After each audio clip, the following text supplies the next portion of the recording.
everyone.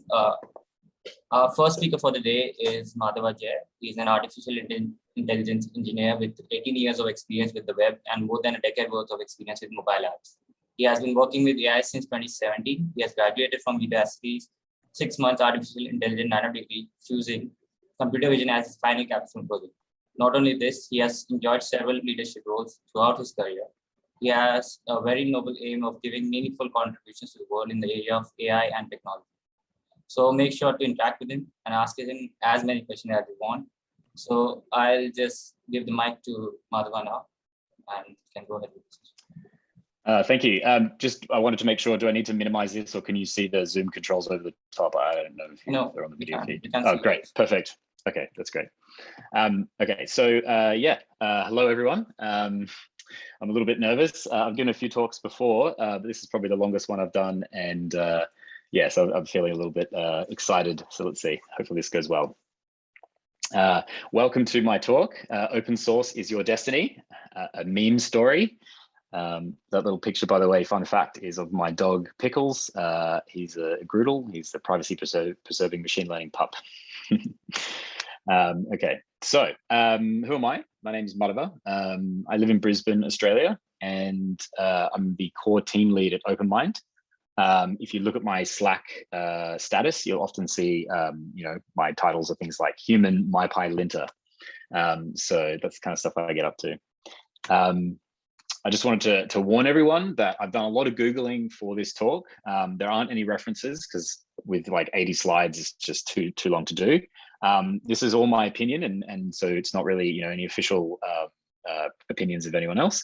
And you should take it all with a grain of salt. And also, memes aren't facts, at least not yet. So I got into computers a very long time ago, way before it was cool. Maybe not quite that long ago, but certainly this was my first computer. It's like an XT. So if anyone knows what that is, very early Intel chips and monochrome screens, that kind of stuff. I was 5 years old, and obviously my brother was the one who got it all set up. But he taught me, CD/FP, FPXE, this kind of stuff. And I was just blown away that I memorized these little commands I could type. And what would happen is I'd get to play a game. And I just loved it. I mean, I just love games. I think a lot of people do. And it was my first introduction to computers.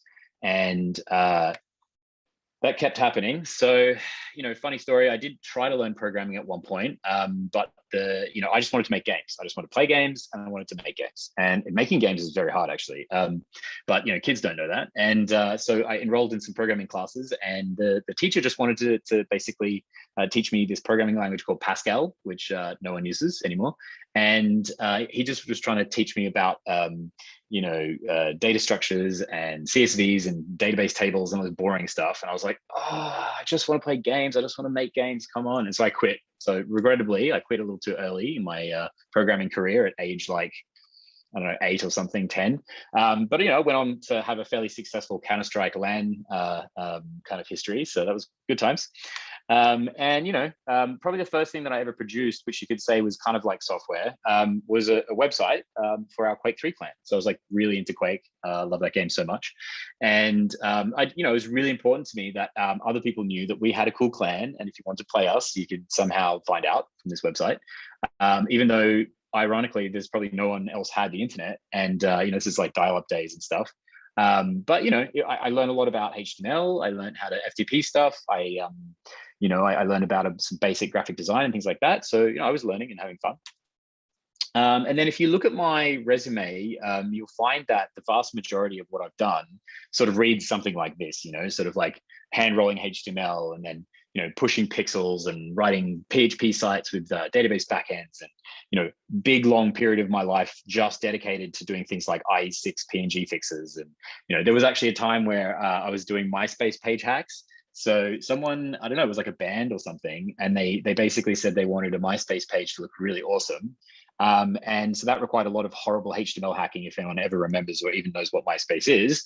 But basically, they offered me like money and a guitar, and I was like, sweet deal. So I took it and tried to learn the guitar, sucked at it and gave up on that very quickly.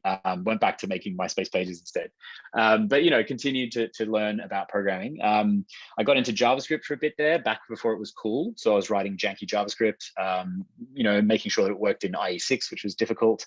Joined a failed startup. I mean, startup wasn't failed when I joined, but you know, went on to fail, which is great lessons, obviously. You know, at some point I won some awards for some iPad something, and you know, I ended up moving to Germany in about 2013 and joined a startup there where we went on to do lots of big data and ad tech blah. And you know, there was some Android app ouchies, and I joined another company and did lots of Java monolithic meh. You know, and I'm really good at losing hackathons. I don't know about anyone else. And I've joined more failed startups. So, you know, but the one thing that all of these things have in common, basically, except for a few exceptions across this entire history, and we're talking nearly 20 years of my life is in that great recycling bin in the sky. And the reason why was because none of it was open source. This is all closed source. You know, every line of code I worked on, sure, I learned heaps of stuff. And I think, you know, ultimately that's generally the most important thing, but it feels sad to think that there was, you know, no benefit to anyone else in society or the world from all of my mistakes, right? 20 years. So then, you know, fast forward, this talk is about open source. It's not about closed source. It's not about all the failures of my life. It's about what is it like to be an open source contributor. So this is my GitHub today. It's a little bit more open sourcey and contributy, but you know, there are other people out there with more impressive timelines. So it's not about that really, but it did start a very long time ago. So in 2012, I guess I must have signed up for GitHub. Can't remember why. And I think the first thing I ever published was this. It was like a Chrome extension, and I was trying to have something that would automatically check a local website here called Gumtree, where people list secondhand phones, because I wanted to buy one cheaply, but they kept getting sniped before I could get them. So I wrote this thing that would give me like a little toaster alert anytime there was like a new phone. Incidentally, I never ended up buying any of those phones, but you know, it was fun. So that was my first thing. Later, you know, I started to actually try to contribute some code. So you have to understand that it really does take a long time, or at least it did for me, to build up from trying to contribute to open source to actually doing it on a daily basis, right? And so like, here's an example of 2014, or I think, I was working at a startup called YY in Germany, and we had a strong DevOps culture.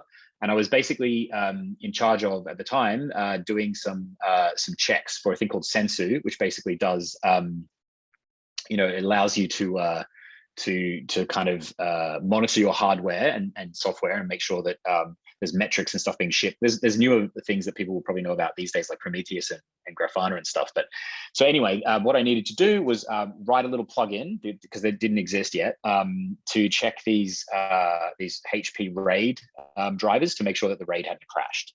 And it was written in Ruby. I'd never written Ruby before, and it was a little bit of a challenge.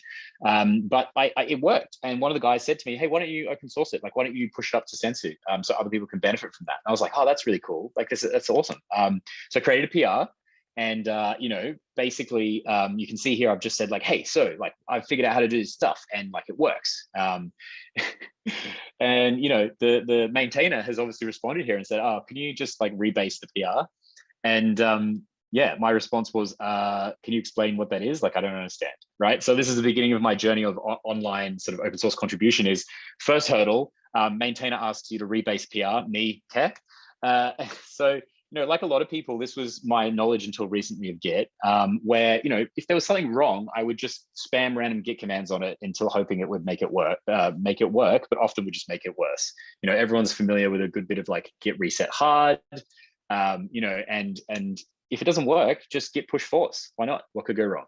So you know, it was pretty awful back then, but you know, I learned a lot very quickly about how to interact with these more complex kind of open source branching models that people have, you know, online, and how they want to kind of maintain their code. So it wasn't until a little bit later that I actually managed to do something that was, I would say, more kind of, you know, complete in terms of contributions. So this one's quite interesting. I was working at a small services company, and one of my workmates, who's a complete genius, was getting really heavily into functional programming and Swift. And at the time, Swift had just come out. So this was, I think, Swift version 2 was when we wrote this library.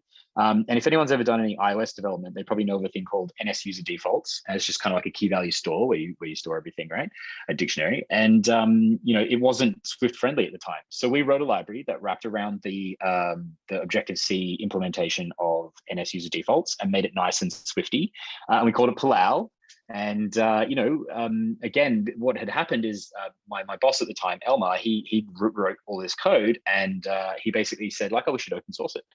So we did, and I did a lot of research on what makes a good open source project, because we wanted it to be nice and I wanted people to like it and for it to be successful. And so I actually ended up doing a talk, which you can watch, but it's old and super boring.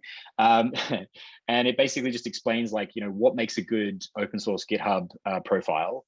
So that people actually use your thing, because you have to understand that when you're shopping around for a library, what you probably do is you Google, you find a few links, look at them, and you're just quickly judging based on how they look. You're like, ooh, I see green builds on parsing. I see compatibility badges. I'm seeing all sorts of stuff in there. I'm seeing a nice logo. I'm seeing a good README with dot points and stuff like that. That's what you want to see when you're trying to pick a library. And often what you'll do is you'll pick that nicest looking one first, and then you'll double check that it has all your requirements. So it's like marketing, right? You kind of, and I think my experience in web design and all that sort of history of, I did some horrible SEO back in the day, please forgive me. But understanding all that kind of stuff, helped me understand that an open source project on GitHub is also one part marketing, right? It's really important that people can use your stuff and that there's no barrier to entry. So I learned stuff, the thing that often makes a good open source project is an internal tool. If you think about, Kubernetes, right? It's like an internal tool at Google that everyone uses now.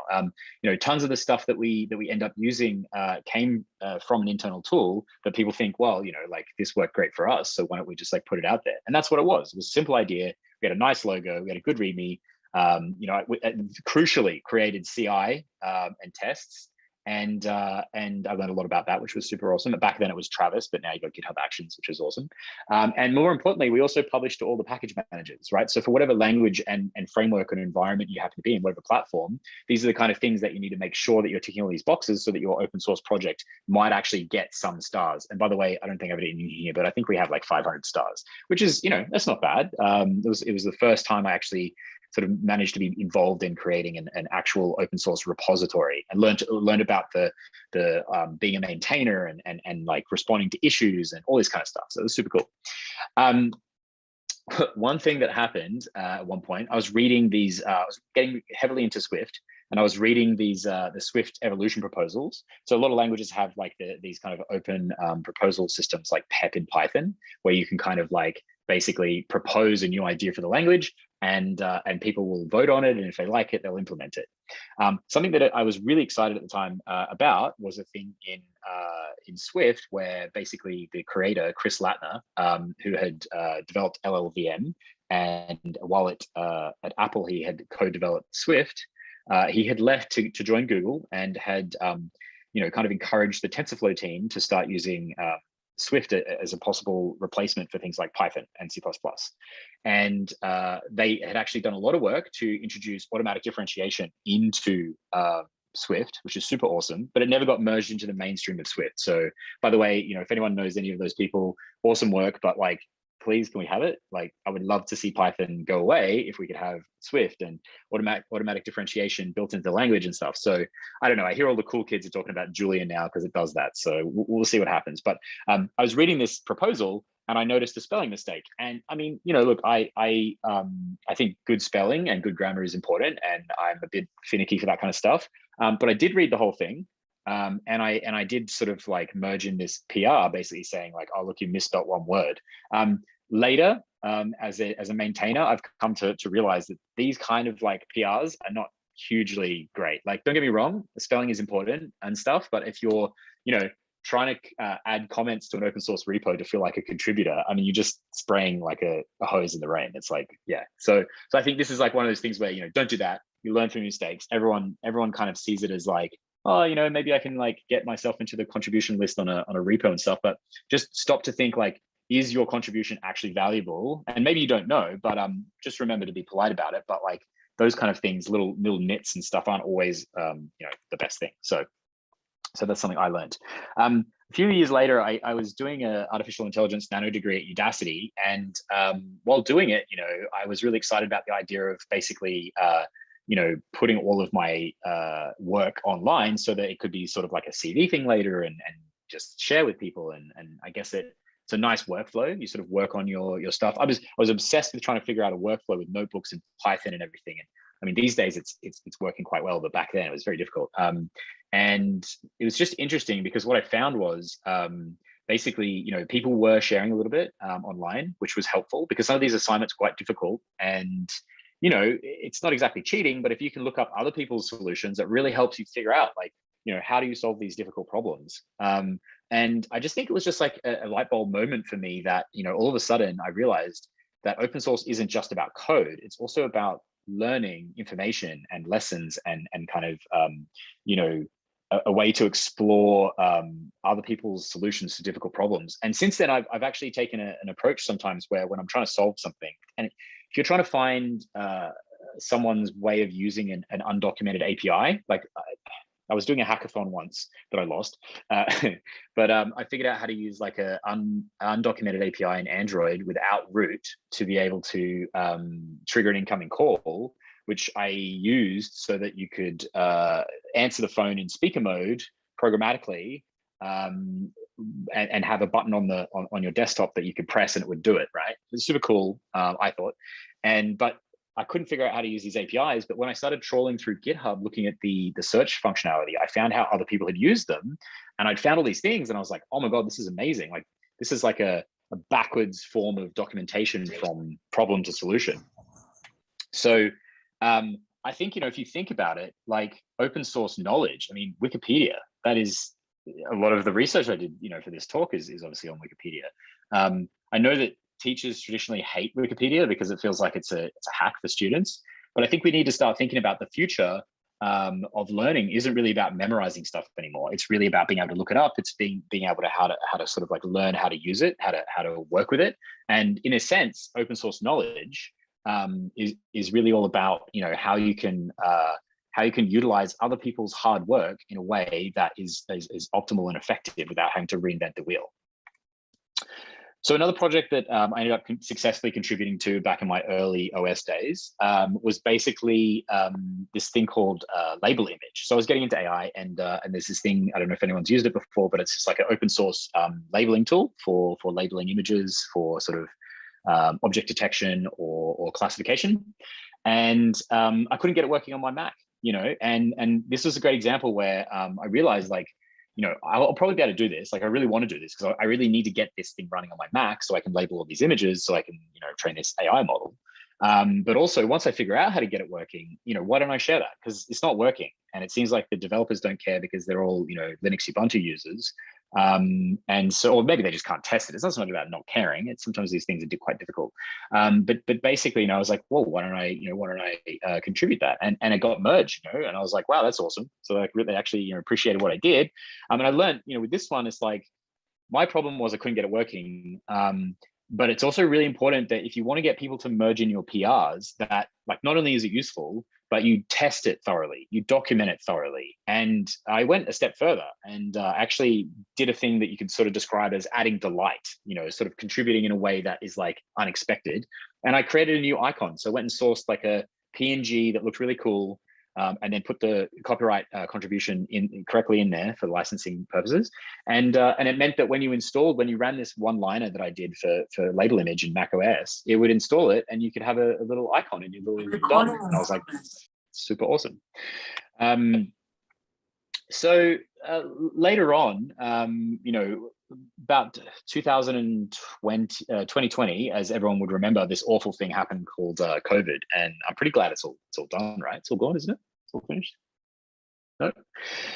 Anyway, well, so COVID started, awful times. I did lose my job at the time. I think the startup I was in missed a funding round, and it happens. And you know, I just remember jumping out of bed one morning and thinking, like, my God, you know, this problem, and like software, we can surely help somehow. Like, you know, come on, like classic Silicon Valley attitude. The world's problems could be solved with software. But anyway, I was super interested in what I could do personally to help. I mean, I'm not a medical person. I'm not a firefighter, you know, so my, like, the cape I wear is just like, you know, spreadsheet kind of, you know, kind of clothing. So the only way I could think of to do anything meaningful was through software. And I was watching this presentation from someone called Tina White from Stanford, and she had started this like group of people who basically were saying, well, what if we could use like Bluetooth and we could do this contact tracing thing and blah, blah, blah. And I'm sure everyone in the world has probably A, heard about this, B, installed one of these apps and felt possibly concerned about their privacy being invaded, and C, it's just, yeah. So I'm not here to sell you on the outcome of it. Suffice to say that, I was involved for a little while in an open source project, and it was interesting because what I learned was, time zones really suck. Like for years, I had been working remotely as a digital nomad from about sort of 2017 through to about 2020 almost. And I was used to working across time zones, but often with only one other time zone, or being in the same time zone and moving around a little bit and that kind of stuff. All of a sudden, I was working with teams in Europe and America, East Coast and West Coast, and then some people in the sort of JPAC region, India, of course. And man, like time zones really suck. Like I think all programmers know that time zones are annoying, even when you're just coding about time zones, trying to figure out, like conversion between time zones and using time zone libraries and all that stuff. But when you actually have to work in them with other people, it's very difficult. And so, one thing I learned was you have to be very sort of like conscious of whether or not you're blocking other people through time zones. And things that would happen would be like, I would wake up and then I would have to have like a sync with someone and try and figure out like, what did you do all day while I was asleep and how can I help contribute now? And so there's this constant like need to do in-person synchronization. And I'm, to be honest, not sure still what the optimal way of doing this is. But as COVID has sort of shown us, like remote's not going away. And I think the future really is global first and remote first. But basically, we need to figure out how to handle time zones better because it's extremely difficult. Another thing that we struggled with in this crazy open source, decentralized anarchist project that we were running was like rebeating code, right? So when I joined, there was like a code base for like the iOS app and Android app. And then I think people were talking about some kind of backend, but I'm not really sure. And then I offered like, hey, we could quickly set up something with Firebase. It'd be really quick. And then we can have like a database. And there was all this concern about like tracking all these problems and everything. And I was like, sure. But like, we still need something that works, right? And so anyway, in the end, we built sort of like a TypeScript application, and it worked. And we used like the Firebase APIs. We had, this sort of serverless architecture and all this stuff. And then, at one point, this guy from Google came and joined of his own volition, not officially as part of Google. And he was like, oh, we should rewrite it in Go.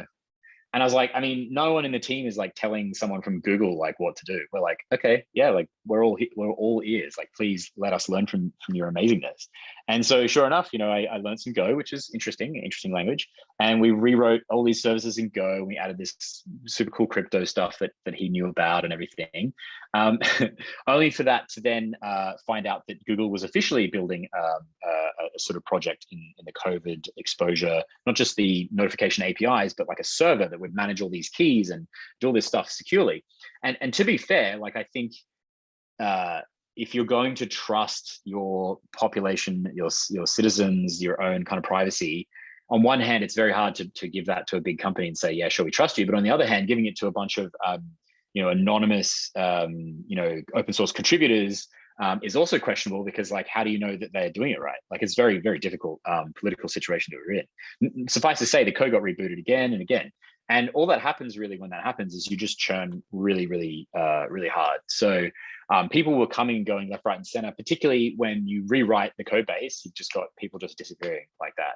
And I think that was an interesting lesson to learn about open source and whether or not you keep your code stable, how you introduce big refactors, whether or not it's smart to reboot code bases and throw away people's code, because ultimately you don't want everything to end up to being that kind of big, great recycling bin in the sky. It hurts emotionally. On one hand, you've invested time, and people talk about they talk about the concept of burnout, and I think I saw a burnout definition one time, and it was basically that burnout is caused by contributing to something which in the end doesn't matter. You know what I mean? So basically, if you work on something for ages and then it gets thrown away, like, what's the point? Why did you even do it in the first place? So that was interesting. We had a great vision. I think people really wanted to help. I don't know if the outcomes in the end were really that helpful. I Googled it recently and it looks like maybe some thousands of lives were saved or something. I'm not really sure.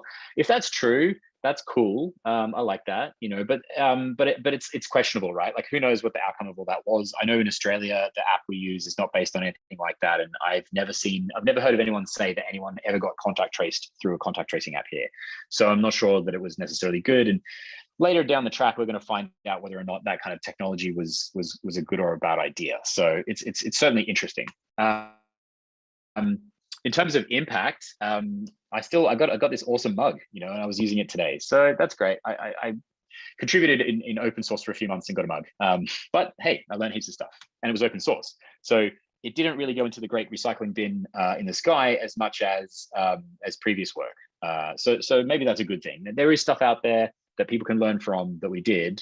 And I personally did not contribute in the cryptographic sense, but the people on our teams who did deeply influenced what Google and Apple ended up doing for their sort of exposure notification APIs. And so I think maybe assuming that all was done correctly and in terms of people's privacy, it was probably a good thing. So interestingly, that led me through to my kind of current role at OpenMind. I was getting interested in the privacy side of things. So one thing that had happened was in a previous startup, I was dealing with medical data and AI, and one of my concerns was like, how do we protect people's privacy? So there's this like very real things like HIPAA, which basically say that if you leak people's data, you can basically go to jail. Like it's pretty serious stuff, and it doesn't really happen very often. But like you don't want to be that guy. You don't want to be the CTO. You don't want to be like the next Theranos or whatever. Because you just like thought it was okay to have, customer data unencrypted, or you screwed up your encryption, or you just didn't have the right level of security. There's just so many security threats. Like if one thing you can learn is that if all the big companies get hacked, then like what good have you got as a small startup or like an individual to have like perfect security? So I was super interested by this idea of security, and I remember I had already joined the Slack channel months earlier before the pandemic. And then Andrew had sort of asked like, hey, like, does anyone want to help with any of this contact tracing stuff? So that's how I'd got into COVID Watch. But then that had fizzled down a little bit. And the team lead at the time, Ben, he had asked me like, asked around, does anyone know iOS? Does anyone know Swift? We want to do a differential privacy port for various different platforms. So Google had produced this C++ library that was able to add noise to statistical calculations that allowed a thing called differential privacy, which is like an output privacy technology. And I was like, yeah, cool, sounds awesome. I've got like experience with that, and I want to learn about this kind of like privacy enhancing technology stuff. So I did this. It never really got used because it was quite difficult working with the Bazel build chain. I have to admit, but I learned a lot. And in the end, when I'd sort of finished this, and I did at one point, one of our DP experts, Kritika, had written a example of how to do differential privacy in TypeScript actually, and I ported it to Swift, and it was nice. It was just like some Laplacian noise and stuff like that.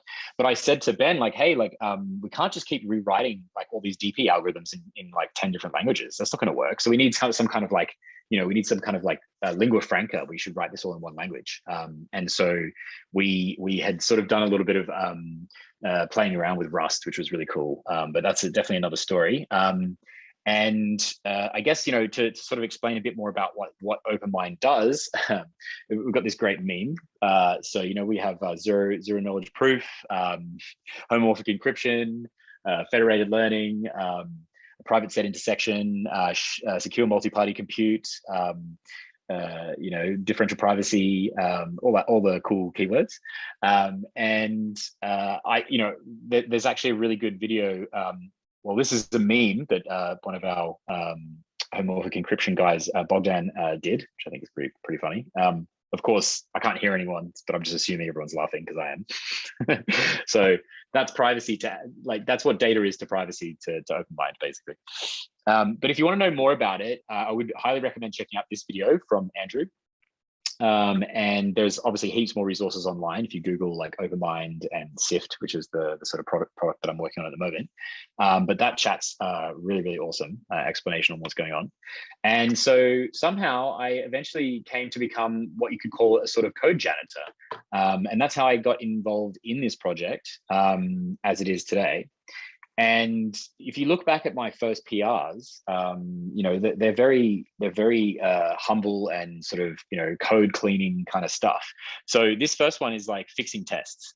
I can tell you right now, if you want to get involved in an open source project, if you're willing to go in there and fix tests, if you're willing to, you know, maybe fix an issue where the version of Python wasn't being supported that was older, or you know, adding pre-commit, or doing a lot of MyPy typing, you know, this kind of linting tasks, the cleanup stuff that no one wants to do, refactoring and tests, honestly, like that is a really good way, not only to learn about the code base, but to show that you're competent and interested and to get involved. And if you want to do that at our repo, I can tell you right now, I've got, you know, positions for people right now if they want to do this kind of stuff, because no one wants to do it. It's the hard work that needs to be done. And, you know, like this is what's the secret to a good team and to any kind of open source project or any kind of, you know, real software, is good testing and, you know, good linting and that kind of stuff. So this is how I sort of began. I think my wife kind of thinks that this is like what I do. Do you know what I mean? Like I'm somehow like Matt Damon from Good Will Hunting, just like the janitor, you know, just like spots the equation, like solves all the problems. You know, like great. Like it's very hard to explain sometimes what you do to other people in your life. But I think this is more really who I am. I'm more like Charlie from Always Sunny in Philadelphia. So yeah, so I'm nervous, and I think laughing's a good time right now for me to sort of have a little laugh at myself. But yeah, so yeah. Basically, if you do enough Charlie work, you end up here, you know, like, so you can see my commit graph. I've really sort of done a lot of commits, and it's put me near the top. Don't be deceived by number of lines modified, though. Often that can be exploded out from doing a lot of linting and things like that. But certainly I've contributed a lot to this project, and you know, I really, really thoroughly enjoy working on it. But the humble beginnings, you know, it's not really about coming in and just like writing some amazing algorithm or whatever. It's often just about like doing the hard work that no one wants to do. So problem is that once you become a maintainer, everything's a little different, right? You're not just a contributor anymore. You're kind of like, you get this horrible inbox that you ignore every day. Like if people don't like, you know, having full email inboxes, imagine having like, you know, your full GitHub inbox. And oh man, it's a little bit, it can be a little bit stressful, you know. So you have to, I think, change your attitude towards it and realize that, you know, focus is everything. There's always going to be people with issues. There's always going to be people who want answers, but you have to really focus on what you're working on, because if you don't build the thing that you're working on, then everybody loses. So that's quite hard for striking that balance. And you know, I'm still learning. It's my first time, I would say. You know, we have like 7,000 stars on GitHub, and you know, we have like many years of contributions and hundreds of contributors, and it's the biggest thing I've ever been part of in public and open source, and I'm still learning. And you know, yeah, it's interesting. So as a maintainer, you know, one of the things you do, right, is you're just constantly trawling through the PRs. So now suddenly you're on the other side of the fence, right? You're the one who's looking at people who are submitting PRs, going like, oh, fix the spelling mistake, or like, you know, stuff like that. And you're like, okay, cool, yeah, I get it. You know, everyone starts at a different position, and everyone has a different idea about what, you know, they want to contribute to a project. It is open, but it doesn't mean that, you know, everyone else gets to decide the sort of the future of it.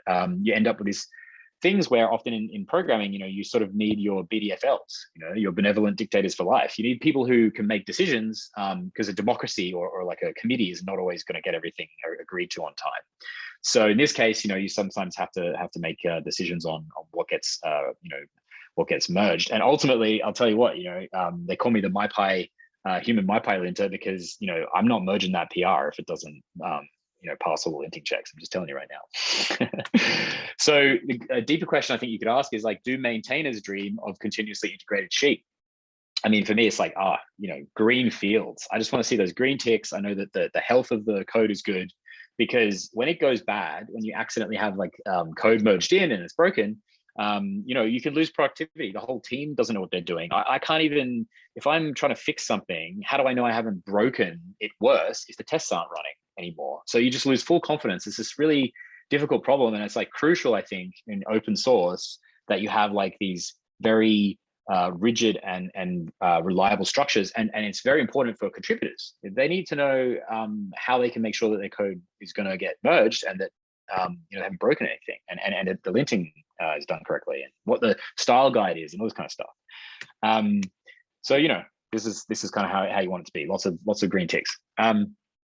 So what's the difference between like working in open source and like working sort of closed source? I mean, you have to kind of be careful about what you write. Like, I'm pretty sure I may have accidentally committed some very mild swearing before in my print statements, and maybe I should just not do that. But like, it's just natural, it's like really late at night and you're just trying to solve a problem and you're telling the computer to F off, and then you accidentally commit that. So try not to do that. Detecting emotion in text chat's quite difficult. So basically, it's important that that you kind of like have some compassion with the people you're communicating with, because unlike the pre-COVID world where we had face-to-face offices and stuff, and this is a lot to do with remote first, I guess, in many ways. It's very hard to know whether someone, what they're trying to say, and you should just assume the best in people, always anyway. But you have to be very reliable, because when you're working throughout time zones, people depend on the work that you do when they wake up. So their whole day can be totally stuffed if you left CI broken, or you didn't fix the thing that you promised you would. And everyone's at different stages. It's really important to understand that, everyone's coming to this. Like, you could be me from 7 years ago, where you basically don't know how to rebase and you're just like typing random commands hoping it's going to work. Like, have compassion for those people and show them how to do it properly. So make sure that you ask questions if you're a contributor, and if you're a maintainer or another contributor, just help out and just assume everyone is a noob like me. Also, remember, often contributors are often unpaid, so there's only so much you can assume from them. So what's good about open source? Like, enough about my great recycle bin in the sky. There's so many other things about it, operating systems, right? Everyone knows Linux. Linux created Linux, and it runs everywhere, and it's awesome. There's also FreeBSD. There's a kernel inside of like Mac OS. It's based on this whole thing, and but everyone would know Android. You could say it's kind of like it's basically like a Linux kernel, and it's basically an open source operating system. There's a few closed source bits, but you can almost entirely run a phone entirely on open source, and that is really cool. And then you have things like FreeDOS. If you wanted to play that game that I mentioned at the start of this chat, you could do it in FreeDOS. And Microsoft are not supporting DOS anymore. I mean, hell, they're probably not even supporting Microsoft Windows XP anymore. So there are people out there who believe in kind of maintaining this like history of all of our culture and our archiving all this important human art that we created as things like games and stuff. And so having open source implementations of things that we can continue to keep these things running and alive and supported is super important. If we talk about browsers, Firefox was the original. I mean, come on, that's what took down IE. It was awesome. And then Google quickly came along with Chromium, which is in everything. Apple helped with WebKit as well, which became Blink kind of. And now even Microsoft uses Blink in their Internet Explorer Edge Chrome clone. So they won. They won that fight. And now when you look at iOS, Android, desktop, everywhere you go, all these browsers, they're all basically sort of some kind of version of Chrome/Blink. And that's good, because if you have ever done CSS or HTML, you know that this is what it's like, particularly back in the day when like you had IE6. The bad thing about closed source was you couldn't see what the bugs were. You'd have to like test the software, probing it, attacking it to try and figure out why it didn't work. That's where the term quirks came from. And that was awful. I mean, think about how many lives were wasted just trying to solve IE6 bugs, which immediately, all of this evaporated once we went open source, rapid updates, and improved, browser ecosystems, web frameworks, WordPress, React, Django, Symfony. Like, chances are, if you're on this call, you probably have interacted with these many different ways, either working with them, viewing them, writing them. The reality is, like, we should not be reinventing ORMs and CRUDs and login systems just so we can publish text and images to the web. And that's good. That's great for society. And, honestly, like, that's all pretty much open source. Getting stuff done is really important. This guy, Levels.io, he's awesome. He's on Twitter. Follow him. He created all these awesome remote, digital nomad resources, but he's sort of well known for being open source business. Like, he publishes what he does. He publishes his income stats. He talks openly about everything he does, and he makes good money, and he codes in PHP, and he doesn't care that other people don't like that. And I think he's awesome. And this just shows us, like, there are new economic models, and they're based on open source and open business and open attitudes online. and remote and global and digital first and all the buzzwords. Containerization is super important. Operating systems are becoming a thing of the past, which is great. And be able to take your application, run it anywhere, it's super important. It seems like we've finally settled with the Open Container Initiative on, Docker and Kubernetes working together and splitting the difference there on what needs to work. And it's just lovely. Like, we use it in our dev stack every day, and it's amazing that we can have something that just runs on Linux and Windows and Mac and all these different systems and in the cloud, and we don't have to really think about the nightmare of managing all these different infrastructures. And that is now basically all open source. And to point out something here, JVM, if you think about it, it's a Java virtual machine. It was very proprietary and closed source. And people got around that in the end, but like, you can see how that was the end of the old way of doing things, which was proprietary and licensed. And it's not really, who's talking about JVM anymore? Oh my God. I have a special spot in my heart for gaming. Shareware is kind of not really open source, but it was like encouraging people to share software and pay for it later, maybe, and things like that. But probably the best example of that would be like Quake, and we'll talk about that in a minute. Wine, I don't know if anyone knows what that is, but basically you can run Windows games on Linux and on Mac as well, and that's super awesome. I love this meme over here of Keanu, like, what if Windows is just really a really good wine emulator and you're actually running Linux? I love that idea, because like, maybe that's basically it. I mean, who knows what a Windows 11 is going to be like, but it could just basically be eventually Linux with a nice GUI. And in many ways, Mac OS is sort of built on this same kind of like Unix kind of kernel. So Steam OS, they're pushing Wine, they're kind of converging gaming. If anyone has noticed, all the consoles have converged on x86, which is good. And I think maybe if you think about it, consoles will probably converge on some kind of Linux-based kernel probably, which is good. And it's going to be mostly fairly open source. Maybe they might keep some stuff to themselves, but it's more and more becoming apparent that it's not helpful to do that. And when it comes to video graphics, what about Vulkan? That's an open standard now. And I think that could really change the portability of games between systems, which would be awesome. So Quake, special place in my heart. John Carmack, he open sourced it. I mean, like, so there's hundreds of resources out there of different ports, different mods, all this stuff. Like, the early modding community with gaming all really started with Quake. And he open sourced it. He's open sourced many of his engines. If you think about it, there are probably thousands, if not more, game developers and engineers out there who learnt by looking at the source code of Quake, by seeing, what the master John Carmack, big fan, by the way, was able to kind of code up, and then just gave it for free and said, like, learn from all of my hard work and take this. Like, at one point, there was a whole business model around renting out, was sort of, licensing out the game engine so people could make 3D games. But by making it open source, you're saying, like, go nuts. Like, you can literally make a free game tomorrow, and people did, and I think that's beautiful. A great example now how this thing still has not died is someone just released Quake 1, first few levels, in 13 kilobytes of JavaScript. 13 kilobytes of JavaScript. You can't even get this picture for 13K probably. That's just insane, and it works and super fun. Go check it out. But this is just like is never going to die as like a kind of a meme that if you want to port to a new system or a new platform or a new constraint, try running Quake on it. Like, I wonder, I don't know, does anyone know if I think they joked about putting Doom or Quake on one of the Teslas, launching it out into space. So incidentally, if you have had anything to do with gaming, if you've ever bought a GPU, you've pretty much contributed to AI, because everyone knows AI is currently just all based on GPUs. So I think that's like a nice way to kind of realize, like, gaming has been really instrumental to AI, but also to kind of like open source as well. And this is like really interesting. So if we think about, like, what are the programming languages that everyone uses? Well, if we look at the TIOBE index of the top 10, let's think about which ones are open, right? C, open standard. Python, open source. Java, okay, open JDK. I'm giving it like a cross, not a tick, but ultimately it's basically now become open because it has to. You can pay Oracle, but many people don't, and that's good. C++, open compilers like GNU and Clang. C# is now open, and they have a compiler called Roslyn, and it's able to compile VB code, apparently. I don't know, because I'm sort of not in the VB game. So, also really bringing Microsoft forward into the open source future. JavaScript, open standard, ECMA. V8, open JavaScript engine.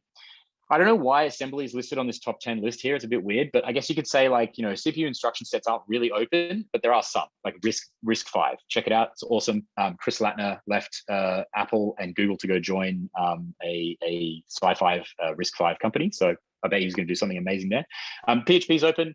SQL, it's an open standard, or it's an ISO standard. It's not even open. But there's a lot of free OS engines. Everyone knows Postgres and MySQL, so that's good, but it's like, it's not quite. Some notable other things, all the new languages, they're either from a big tech company or they're basically open, all right? Swift, Go, TypeScript, Rust, all open, all on GitHub, more importantly. And Julia, which, is a foundation of its own, I guess.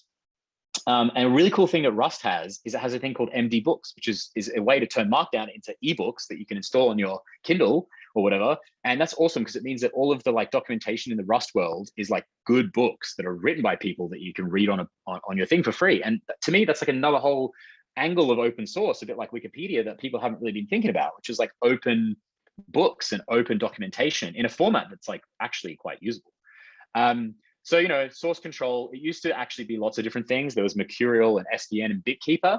But apparently what happened was BitKeeper, which the Linux project was using, they started to want money from Linux. And Linus was like, no, I'm just going to make my own. So he actually named Git after himself. He says, I'm an egotistical bastard and I named all my projects after myself. So first was Linux was named after Linus, and now Git, which is like this British word for like being, like an idiot or a bastard or something. So it's kind of funny. So, but everyone uses it. GitHub, Git everything, it's Git now. There's no one's doing SVN. Oh my God. So here's a quote that doesn't age well. Steve Ballmer, he said that Linux is a cancer that attaches itself in an intellectual property sense to everything it touches. Developers, developers, developers, developers. I mean, look, that was ridiculous. But he got one thing right, and that is developers. It's all about developers, open source and developers. And the times are changing. I mean, this legend, everyone I'm sure here knows who he is. What do we got now? We've got Windows has Linux built into it, and it's good, by the way. I think that means kind of hilarious. But basically, it's really changed my approach because when I'm having to support Windows, all I think about is WSL. It's one line to install. And if you can do it, then I can just deal with Linux. I don't have to remember about Windows anymore. So where is open source number one? All right, servers, mobile, Internet of Things, browsers, web frameworks, languages, source control, containerization, cross-platform desktop apps, data science, deep learning, developers. You could argue that it's really one in so many places, right? So open source really is the key. Data is the new oil. Out of these top 10 companies, 8 of them basically do software. Some do a little bit of hardware. There's one oil company and one investment firm. So we know that data and software are this kind of new economic paradigm, but it's not evenly distributed, right? So big database licenses are very expensive. Software licenses are expensive. Students can't learn enterprise software. Governments have tremendous IT costs. And the developing world is disproportionately affected by this, right? So there's it doesn't even have to be the developing world. I used to live in Munich in Germany, and for years they've been trying to build their own version called Linux of Linux that would replace their subscriptions with Microsoft. Keeps going backwards and forwards, but apparently recently they got a green government coalition, and they're going to reinvest in doing this again. If they were to release a operating system that was government friendly, other governments could use that and they could save a lot of money and also contribute, right? So stonks. Sorry. Basically, there are economic models that open source completely changes. So who's currently paying for everything right now? We've got ads, Google, Mozilla, Facebook, databases, Oracle, IBM, Microsoft, a lot of SaaS stuff out there, a lot of cloud services, but ultimately, the only alternative revenue streams we have are donationware, crowdsourcing, bug bounties, delayed open sourcing and copyleft. By the way, this is a cool project. Check it out. It's basically running Linux on Apple, and I'm one of the Patreons for it because I think it's such a great idea. So the guy, Markan, who's working on this, he's purely being funded by people who just want to see this happen. I think that's a new world that never used to exist. Quick shout out to a thing called Open Collective. OpenMind is part of Open Collective. That's how we take donations and we pay some of our staff. So check it out, it's super interesting. I just want to add this little quote here. We are the product, we're not the customer. It's one thing to kind of suggest more individual control of data and privacy, but if that happens to a sufficient degree, it will upend the entire economic model that has supported the internet to date. This is from Lex Friedman's AI podcast, and it's about privacy, data, that kind of stuff. And what it's saying is that if we can figure out how to use people's data without violating their privacy, we'll have whole new economic models, right? So at OpenMind, we like to say that all your data belong to you, and open source is better than secret source. Right. So Gallup estimates that the US economy loses like $50 to $150 billion a year due to failed IT projects. Open source often means we don't have to keep reinventing the same wheels. Like, what about the carbon footprint? Has anyone asked like how much we're ruining the environment by everyone just like making a new to-do list app? You know, and then there's the question about the right to repair. Like, surely that kind of applies to software as well. If you could fix your own bugs, you know, do you have the right to do that? Can you audit the security of the software that you're running? Is there algorithmic fairness in the software that you're running? You know, what about these new economic models? And just remember also, like, life is a team sport. We should really be collaborating more than competing. So another funny thing is that memes are probably open source, right? You take a meme, you modify it, you publish it. It's hilarious. Biology. Where am I going with this? This is a great talk. Go check it out. It compares some of the things in computing to some of the things in DNA and biology. And there's a lot of parallels. Super interesting. But fortunately, human genes can't be patented yet, and that's great. But what is life, right? The condition that distinguishes animals and plants from inorganic matter, including the capacity for growth, reproduction, functional activity, and continual change preceding death. Well, it's a lot of argument about it, but we know, for example, that viruses aren't quite life, or they're probably not, but computers have viruses, which is interesting.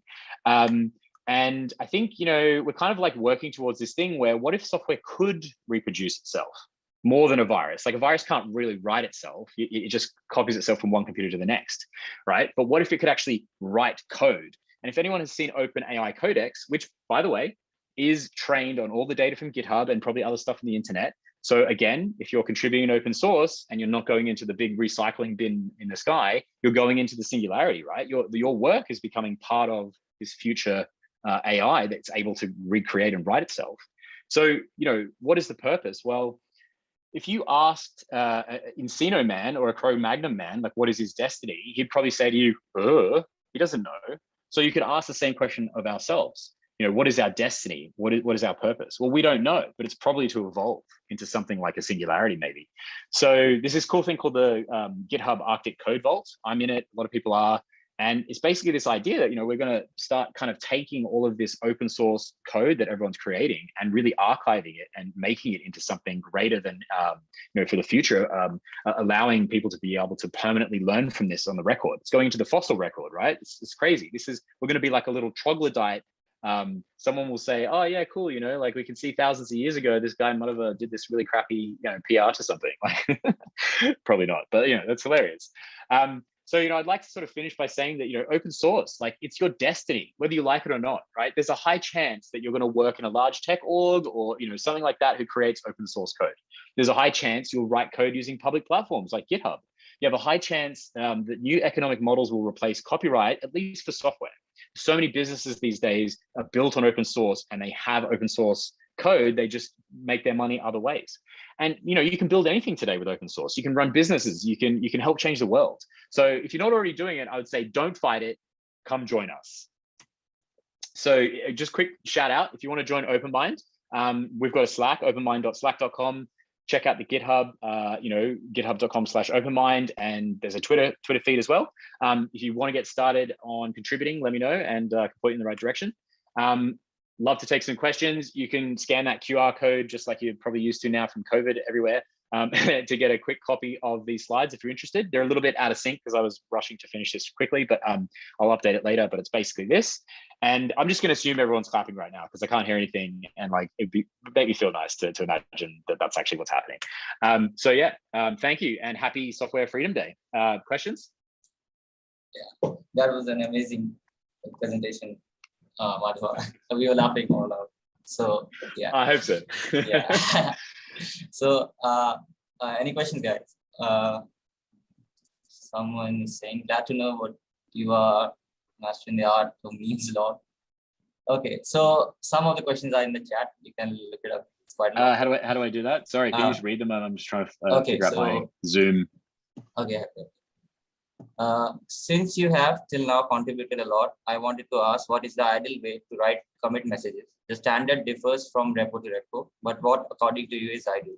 And how to take care of different features /tables/release branches? I have seen open source repos going nuts on branch management. Okay, it's a very long question. So for the next questions, we'll keep them a little shorter so I can remember the whole thing. But you asked about commit messages. It's a good question. I would say, I Googled this a while back and found, or I was reading an article a while back, and it really pointed out something really interesting, which is that if you leave a space after the first line and then write everything after that, that's a really good idea because of the way it just like truncates. And it does depend on the platform, but everyone's using GitHub these days anyway. One thing I would say is make sure you keep the line width to like 80 characters or whatever, a bit like when you're doing code editing, because otherwise you get the ellipses effect. So I like to have basically like this sort of thing, like what I've generally done is the first line, and then next line, nothing, next line. And then I do sort of like dash dot points with like a kind of like, I did this and I did this and I did this. Everyone has their own style.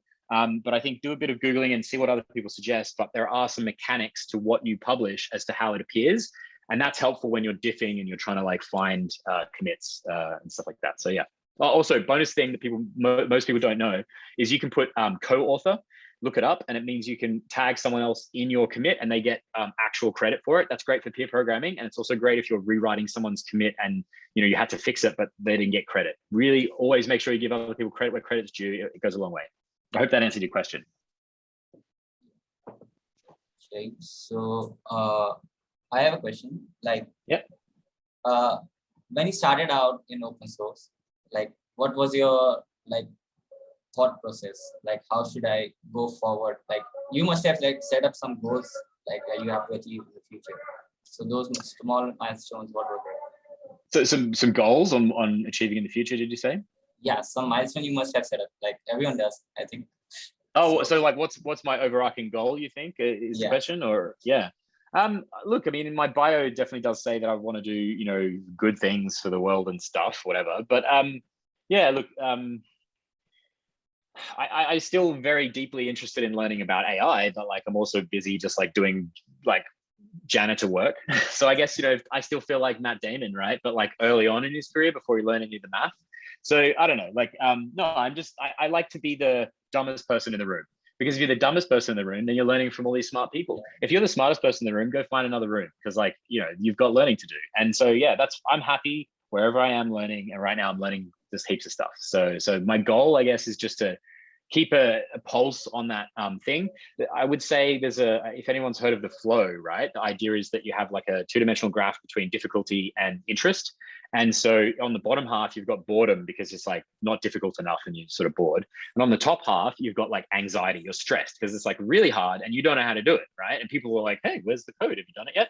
So in the middle is like flow.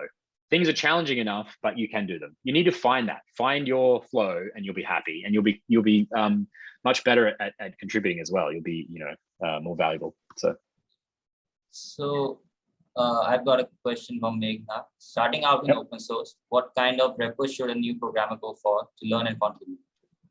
What was the question? What kind of repository?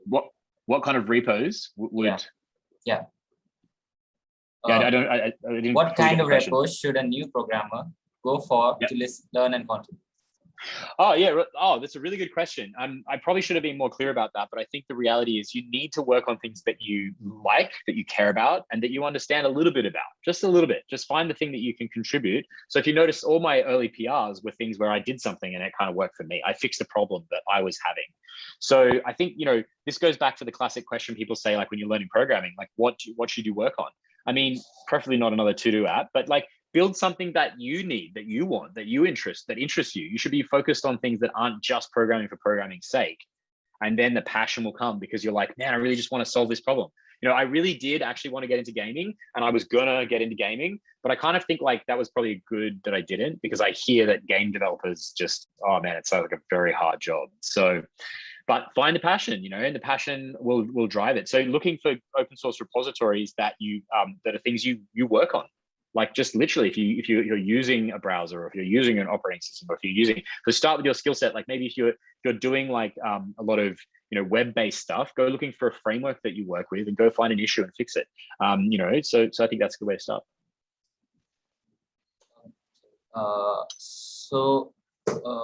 Next question would be like, you are working as a core team member at OpenMind.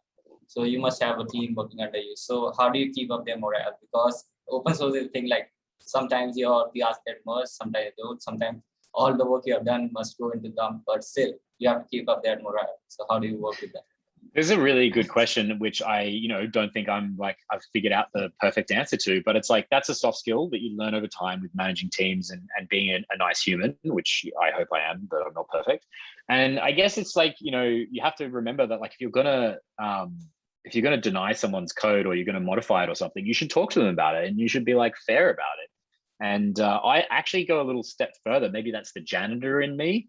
But I kind of feel like if you're going to be nitpicky, which, it's very hard because someone can be like nit, and you have to not take it personally, but you should have a conversation like, hey, look, I'm not trying to hurt your feelings, but these things need to be fixed. I kind of have this other thing in me, which maybe isn't good advice. I don't know, but it's what I do, where if I see some of these things, I just fix them myself, right? And I push. And the great thing is if you're a maintainer, you can just push that and people can see what you did. They can follow by example rather than being told all the time. There's a couple of reasons why I think that's important in the future that we live in, which is this remote first time zone problem. If I block a PR with a bunch of nits that I could fix myself in a few seconds, I'm just putting everything off by a day and slowing everyone down. Yeah. What I could do is just fix them and explain next time, could you do that? So I don't know. It depends really on what it is. And you shouldn't do that all the time. But I think it's important that it's a team effort, right? You should just be thinking like, how can I mentor or help this person? So, but how do you keep their morale up? Is like a deeper question, right? People, I think they really like compliments and they really like free stuff and just like generally being told that they're appreciated, and that's really important. Like, so I use a lot of emojis. I think text doesn't convey enough emotion, so it's really important to like be as alive as possible. Chuck some memes in there, because we're all just like staring at blank walls and typing, and like it's important that we feel like we're actually humans, especially in today's like COVID-y, remote-y world where sometimes you're just not sure whether like, are you even working or are you just having some weird dream where you're in the matrix and like you're just, yeah, it's really hard to tell. So I hope that answered the question. Yeah. Okay. So another question I have is, what is your working experience with OpenMind? What's my working experience with OpenMind? Is that the question? Yeah. Yeah, so like as I said in the talk, my first thing was really just like to basically port this library to Swift, right? And it was I guess it's really hard with open source because imagine this, right? Like in the old world where you join a regular company, you submit a CV and then people look at it and then they maybe interview, or if it's like FANG or something, they're going to force you to do some whiteboarding. But like ultimately they're going to have to give you some money and you're going to do some work. And they really, depending on the laws of the country, they may have a really hard time firing you if they don't like you or if you don't fit. So it's like, it's risky, and it's just like, should we give this person money to do some work? In open source, like this is literally, you've never met this person. They might not even be real. They could be like a scammer. Like, how do you know? So like, I just feel like giving money over the internet to people is a totally different feeling. I mean, I'm not the one doing it, but I can totally understand that the bar is different. And so I can understand that when I joined, a lot of what I did was unpaid, and it was just, and I did it because I really wanted to. I really wanted to contribute and learn. I had no intention of making money. That wasn't the goal. And I think that's really important that people understand that. Open source doesn't mean free. It doesn't mean unpaid. It can be paid, and it can be, people are running full successful businesses and stuff.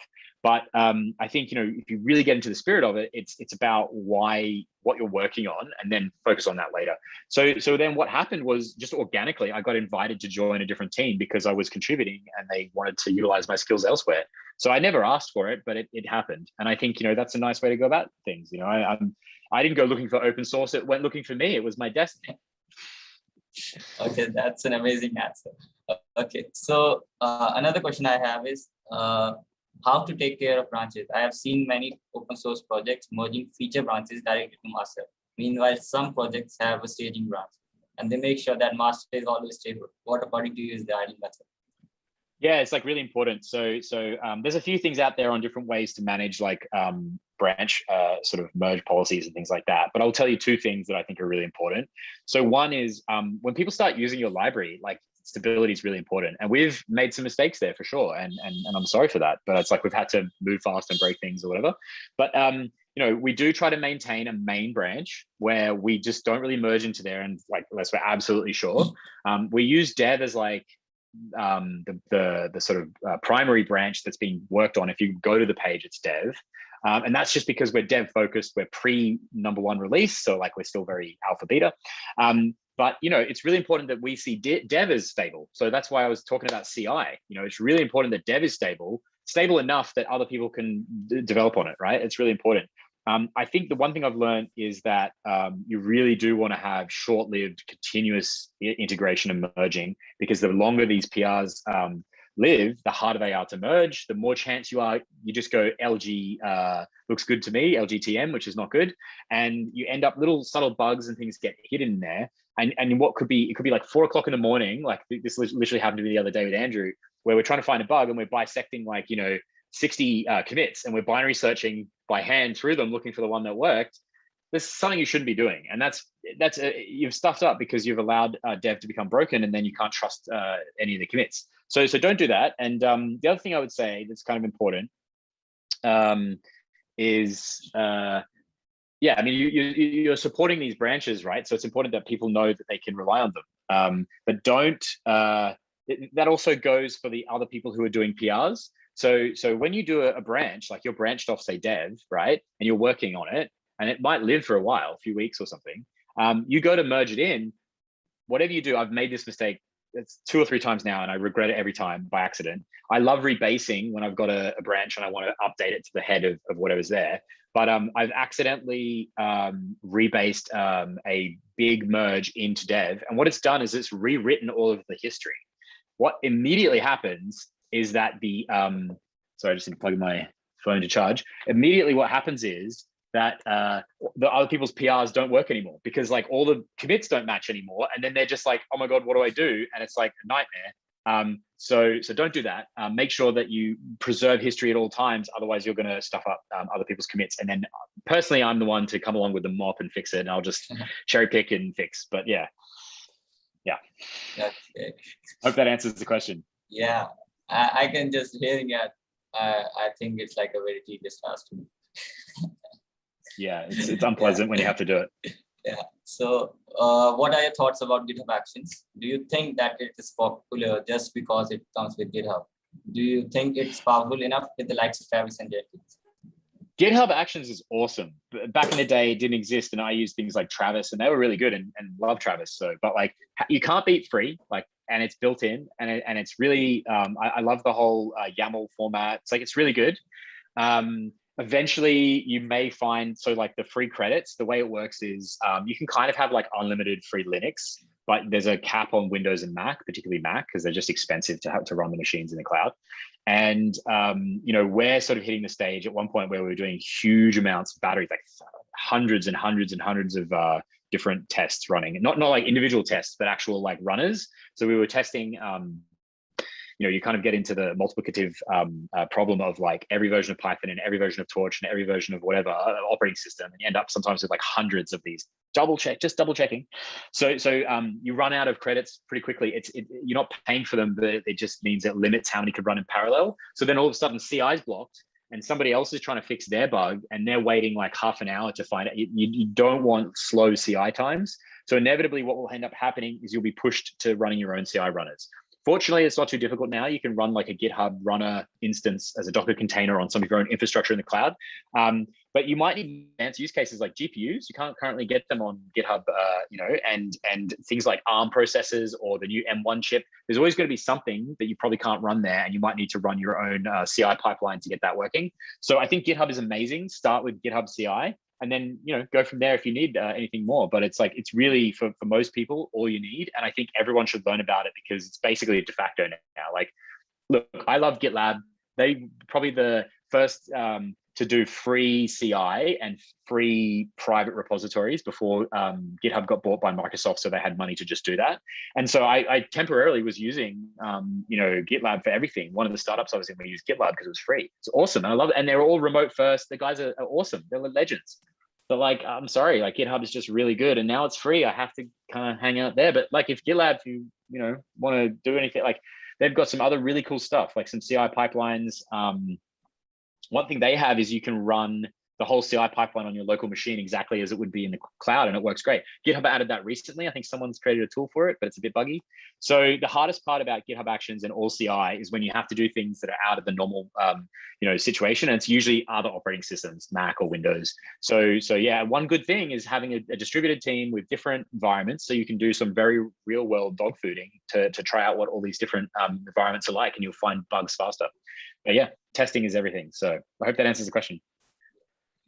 Okay, so the next question is, like, looking at your journey till now, how many technologies have you learned, and do you forget some of them, and do you also Google them? Definitely. Come on, everyone's so I think, one of the things I wanted to point out in this talk was that, like, like, why should we have to reinvent the wheel? When I was in high school, we had to, like, always remember all these formulas in math.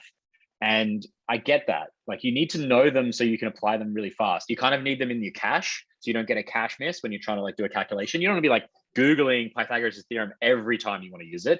But, like, it is important that you understand that there's a trade-off between remembering everything and just being able to look it up again and then utilize it. They're not the same thing. And I think the days of, like, not being able to look stuff up is just stupid. Like, come on, let's move on beyond that. Everybody Googles everything all the time. So the only ramification of that is you need to be careful about what the truth is. But honestly, like, I love reading these stories of how Stack Overflow answers that are wrong make it into production code that then breaks everything.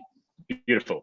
But be careful. Yeah, I do it. Everyone does it. Just like, one of the best things you can do is when you copy code, like, rewrite it yourself. So, rename the variables and refactor it and kind of massage it a bit as you go, because that's how you'll find the issue. That's how you'll understand it better. But hey, come on, like, copy and paste is probably the single greatest invention of all time, and it creates bugs for sure. But, like, without it, come on, we'd never get anything done. So it's, like, safe to say that you are a person that can say that Googling is a, like, key skill that can be a skill set. It's actually a skill set. Honestly, a lot of the time when I find answers to problems, it's because I have not given up on Google. I've literally said to myself, I know the answer's out there. I just haven't found it yet. You should actually believe that it's already been done before and disprove yourself by looking harder and harder and harder. And eventually you'll probably find it. And if not, then great idea, create it. But there was two parts to that question, right? The other part was, like, what have you learned heaps of technologies? Yeah, I mean, look, over the years, I've learned heaps of different technologies, but I think when you're younger, like, it's all about, like, this programming language, and then, like, if I learn a second one, like, oh my God, and, like, do it, learn a second one, because you'll learn so much, learn a third one, learn a fourth one, but eventually you'll learn that it's not about, like, our language. It's just, that sort of transcends all that. And you're really just sort of, like, focused on, what's the right thing for the right tool for the job, because there are so many tools wrong for the job, right? So yeah, I don't know if that answered it, but I heard, like, I read an article where someone had written Googling in their CV and they have sent it to the company. So the recruiters were like, can we, like, list it as key skill? And that became huge. I think the problem with that is it's nearly impossible to prove. Like, how do you validate that? It does sound a little bit silly. Like, no one's writing Microsoft Word on their CVs anymore. They probably shouldn't. But, like, these are kind of just assumed skills, I guess, to some degree, but not everyone has them. And yeah, it's a soft skill.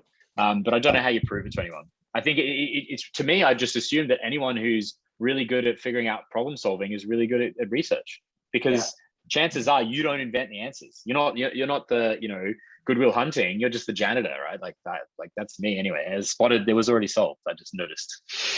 Okay. So the last question for the day, what was your source for the amazing memes? What was the source for all these memes? Yeah. Google. I just Googled. You know what I loved? I had so much fun making this, even though I did it probably a little too late. I'm just one of those people who, does the homework at the last minute kind of thing. But basically, every time I had an idea, I Googled it and the word meme, and I just scanned looking for the one that made me laugh. And I was like, yes, that's exactly what I was thinking. That's what I love about memes is, Richard Dawkins coined the term many years ago. It's like DNA, like, gene meme. And the idea is it's like it has memory, it's passed down, right? And so if you've got a thought, there's a chance that someone else has had the same thought and they've turned it into a meme. And that's what I love about memes, right? It's just like, what my inspiration is really just like communication. I'm just like, I have an idea and I want to get it across. So if I type in those keywords and there's a meme that explains how I really feel, it's like someone else has already, and the internet and other people have already kind of worked together to survival of the fittest, pick the best gene meme that describes my feeling, and that's why it makes you laugh, because it's actually it's it's evolved literally to be optimal at describing the thing that I wanted to describe.